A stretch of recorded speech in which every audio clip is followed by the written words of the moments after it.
Hi everyone, I'm Diana Palm from dianapalm.com, and I'm what you call a natural medium, but I have been helping other people, thousands of people, to see spirits with their eyes open.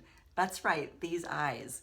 So if you're interested in learning how to see spirits and ghosts, stay tuned. I have some very simple techniques that you can do to see spiritually.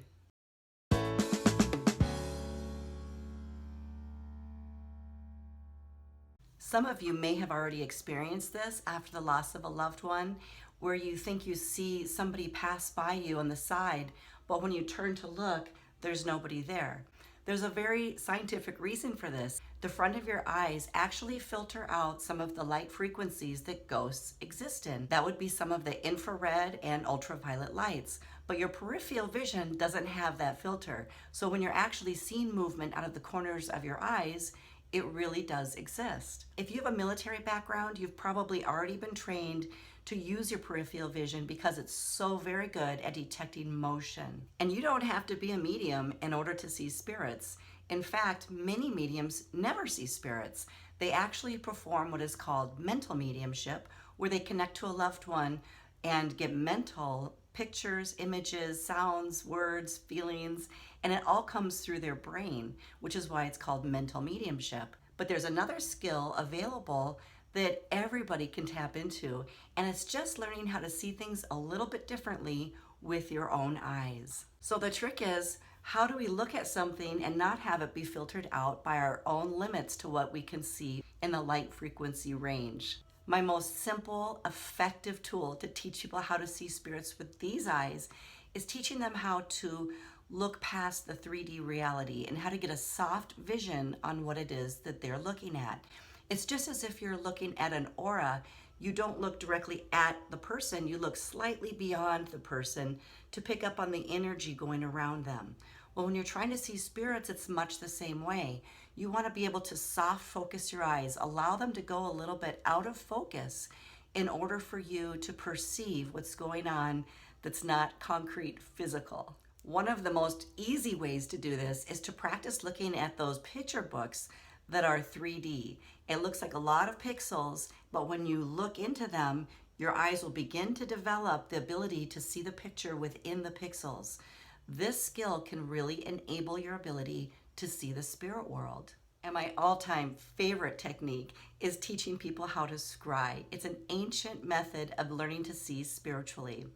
And I'm going to share my most favorite method with you because this is the technique that has actually worked for thousands and thousands of people. It's so effective that I've actually written a book on it called Mediumship, Scrying, and Transfiguration for Beginners. So check that out if you're interested in learning all about scrying and other methods to see spirits. When you're scrying, I actually like to sit rather close to another person with a small table in between. In order to help your eyes lose focus, you'll want to dim the room and use one candle in between you and your partner that you're sitting with. I always begin with some sort of prayer of protection to ensure that you're only allowing in any positive energies, any loved ones, or any ghosts that happen to be in that particular environment. That way you'll be able to help them later. When you begin to scry, you're going to be sending energy from your third eye to your partner's third eye while looking at them directly in the eyes. And this will be done in silence. When you begin to see things, you're going to want to laugh, talk. I've had people literally start laughing and fall right out of the chair when they see my face change. But it is really an actual process that works. It drops the veil. What happens when you're sending energy from your third eye to your partner's third eye is that both people's energy is getting very, very high. The vibrational frequency is raising in the room. And before you know it, you're at the same frequency as the spirit world. So there literally is no veil. This allows you to see on your partner different faces. The first faces that you'll see will most likely be past lives from the person that you're looking at. The second series of faces that you begin to see as their face starts shape-shifting may be spirit guides, but eventually you'll also be able to see loved ones. You can actually also see deceased pets when you're doing this. I've had the experience of tuning in with my partner to scry, and immediately when I began to look at them, I clearly saw their loved ones in and around the shoulder area, which is a very common place for our loved ones in spirit to appear. Most of the time when you're experiencing the past life faces of the individual you're looking at, those will appear immediately in front of their face, as if their own face is shape-shifting before your eyes. But the spirit world is actually going to appear in front of, and there will be a distinct difference. The other way that you can tell the difference is that the past life faces are emotionless and they don't evoke any emotion. They don't try to communicate with you. If you ever do look upon someone's face and it turns to the side and smiles or tries to convey a message, you'll know that you're actually connecting with a spirit or a ghost at that time. I always advise doing this for a good 20 minutes the very first time you do this, because you're training your eyes to see through the veil as those vibrations increase. What happens at first is your eyes become very dry. They may even tear a lot. But if you can just stare through that and continue to look without blinking, know that you're about to see into the spirit world. Every time you blink, you restore your vision, and your eyes and your brain have to start the process over before you can see again. But once you do tap into that, feel free to blink as much as you want to. Just know that you're training your brain and your eyes to see into the spirit world. I get asked this question all the time: can you do this alone? Yes, you can do this alone. You can simply hold one candle in front of you and do this in a mirror.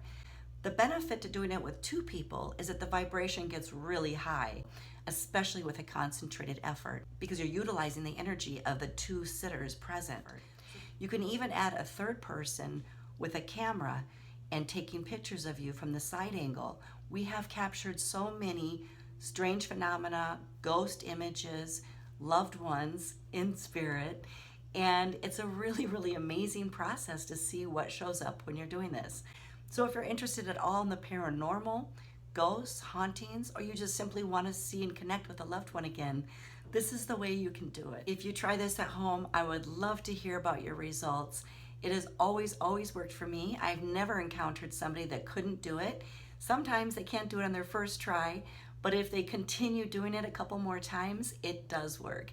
It's all about energy. So go ahead and give it a try. And again, if you would like more ways to train your eyes to see spiritually, I've got tons of other methods listed in my book, Mediumship, Scrying, and Transfiguration for Beginners. If you give this a try, or if you've had your own experience seeing ghosts or spirits with these eyes, I would love to hear about it down below in the comments. Thanks so much for watching. Don't forget to share this with a friend. Invite them over for a fun scrying night, and make sure to subscribe. Thanks so much, everyone. Have a great day.